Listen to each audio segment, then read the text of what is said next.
everyone! Welcome back sa ating channel. My name is Adelina. So ngayon po, ang aking isi-share sa inyo ay ang aking mga mayana. Iilan lang po itong nandito sa akin, pero marami pong klase ng mayana na magaganda ang kulay. So ganito po yan, napakadali lang pong alagaan.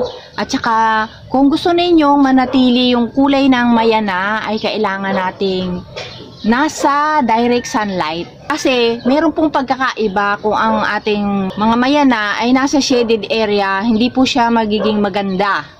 Kaya meron po ako ditong sample nasa shaded area. Makikita ninyo ang pagkakaiba niya. So itong nandito po sa aking harapan, makikita nyo na meron na po siyang bulaklak. Ayan oh. So maganda rin po yung kanyang bulaklak. Ang mayana ko dito, parang tatlong klase lang po. Ayan. So ito po yung katulad nito. Yan. So ito po siya. Ganyan lang yung kulay ng mayana ko. Yan. So pag wala po ito sa init, makikita nyo na kulay green lang siya. Wala yung design na nasa gitna. Yan. So ito pong ganito.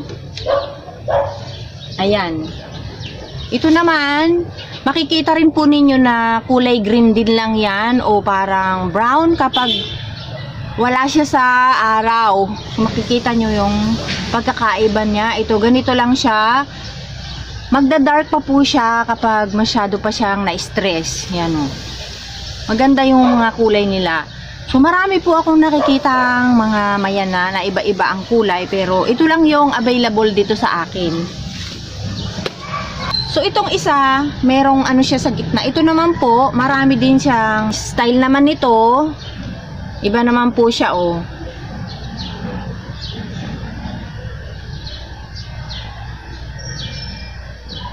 Ang pagkakaiba po niya, kung nasa shaded area ay yung mga ganito nating mga mayana, ganito po ang magiging itsura niya kapag nasa shaded area.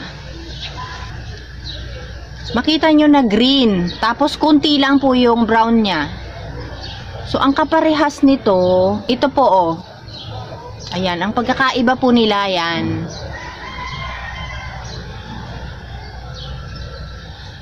Ayan oh. So ayan ang pagkakaiba nila kung nasa init at saka nasa shaded area. Ito pong mga mayana, napakadali lang pong buhayin. Ginagawa ko dito, putulin lang po natin, tapos itusok natin. Madali lang po. Ito yung sample ko bagong tanim. Ayan o. Ang pagkakaiba naman po, tatanim natin ito kung nasa shaded area mo nilagay at sa direct sunlight. Ito kasi, meron siyang ugat nung itinanim ko. Parang binunot ko lang yan. O di, nakatayo siya. Ito po ay pinuto lang. Pero nilagay ko po sila sa shaded area. Makikita ninyo na kung nasa shaded area siya, magiging ganito po yung kanyang leaves. Yan, nalanta. Pagkatanim ko. Itong isa na maliit, ayan. Ito nakikita nyo yung maliit na to. Kasi nandito nga ako sa direct sunlight. Pinutol ko lang to kahapon kasi tiningnan ko. Itinusok ko lang po dito. Pagkakaiba nila, tinusok ko siya ng kapuputol lang, pero yung dahon niya hindi po nalanta. Ito naman po ilang araw na itinusok ko dito, pero nasa shaded area siya, pero nalanta yung kanyang dahon. So ganyan ang pagkakaiba nila. Pwede ninyong putulin ito ng nasa direct sunlight at itusok ninyo sa lupa. So yung lupa nung itinusok ko yan, basa. Maganda rin yung tubo niya. Ito hanggang ngayon nalalanta pa rin yung kanyang dahon, pero ilang araw na po siya. At hindi siya maganda kung nasa shaded area. So sinadya ko pong ilagay muna sa shaded area to para makita natin kung ano po yung pagkakaiba nila ng bagong tanim na yung wala po siyang ugat, pinutol ko lang. Ayan ang bagong tanim. Ilang araw na, pero lanta pa rin yung kanyang leaves. Oh. Ito naman, kahapon ko lang tinusok. at pinutol. Ayan. Pero, hindi nalantay yung kanyang leaves na nandito po ako sa direct sunlight. Yan, nakikita nyo na, umaaraw na. So, yan po yung pagkakaiba ng mayana. Ayan, kasi yung aking mayana dito, gusto kong i-transfer sa paso kasi nabasag na yung paso. Ayan, oh.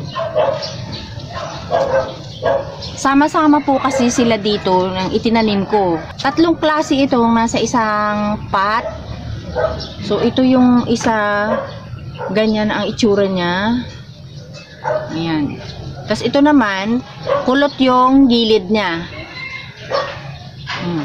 Nabasag yung paso. So, ang gagamitin lang po natin dito sa pagtatanim ng mayana, yung ordinary lang pong lupa. Dito ko lang po yan kinuha sa ibaba ng bahay namin kasi meron dong bakanting lote na pwede kong pagkunan ng lupa. So, mabilis lang pong paramihin yung mayana kasi pag pinutulan mo siya, susulpot uli yung kanyang mga babies, yung mga sanga niya.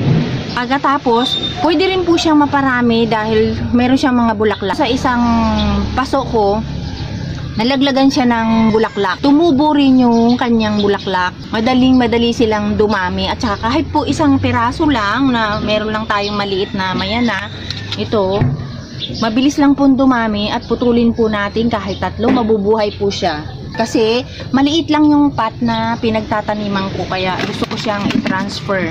Ito naman, maliit lang yung pot na pinagtataniman ko. Ayan. Dati, dark na dark yung color niya. Pero ngayon, kasi kulang siya sa lupa, naging ganito yung kulay niya. Pero namumulaklak naman siya ng marami. Itong 3 sanga, may 3 siyang bulaklak. So, diba, maganda rin po yung kanyang flowers. Yan, oh. At saka pa nagtatanim po ako ng aking mga plants, ay puro ordinary lang po yung mga lupa na ginagamit ko. Hindi po ako bumibili ng mga soil mix, kagaya sa aking mga cactus and succulents. Sarili ko lang pong gawa ang aking mga soil mix. And ordinary lang po itong lupa. So, itatanim ko dito sa malaking pot para maging maganda naman yung kanilang tubo. Marami na siyang ugat. So, kahit po putol-putulin natin ito, okay lang po siya. So, yan, basag na talaga yung aking paso na to. Ayan. So, puro ugat na. Ayan, o. So, pwede ko pong alisin itong mga ugat para po may panibago siya tubo. Para maganda. So, ganito lang po yung gawin natin. Alam ko po na marami nang may mga alam nito, pero yung hindi naman po lahat marunong magtanim ng ganito. So, kaya ko po sinishare sa inyo dahil yung mga iba po, mga bago pa lang nagtatanim ng mga plants.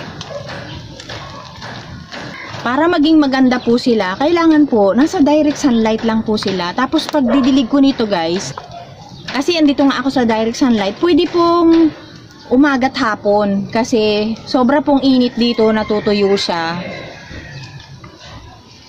Ayan. Mahilig po ito sa tubig, si mayana. Ayan. Pwede nating bawasan ng ugat o kaya pwede rin namang hindi. Kuha tayo ng gunting. So, dahil sa madali lang talaga siyang buhayin,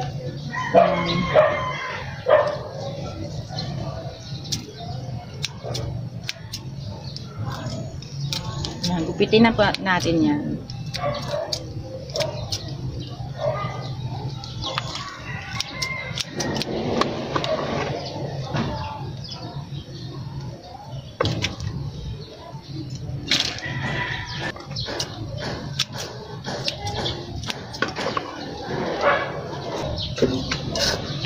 Malaki naman po itong paso na tong binili ko.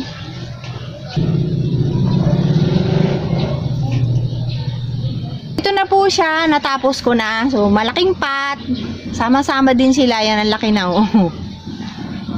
Para kahit sama-sama po sila dito, okay lang yung kanilang mga puno. Yan lang po yung aking mayana. Pero noon kasi marami po akong mayana, kaso namatay dahil nandun siya sa shaded area. Ayaw niya sa shaded area kasi dun sa dati kong garden, konti lang talaga yung araw niya. So para maging maganda yung ating mga mayana guys. So, yan lang po ang aking share. At maraming pong salamat sa inyong panunood at sa mga bago po sa aking channel. Welcome po kayo at mag-subscribe po kayo. Hindi po kayo nakaka-subscribe, like, share. At ang bell button po, wag niyong kalimutan para ma-notify po kayo kapag may bago akong video. Maraming pong salamat sa inyong panonood. Bye-bye!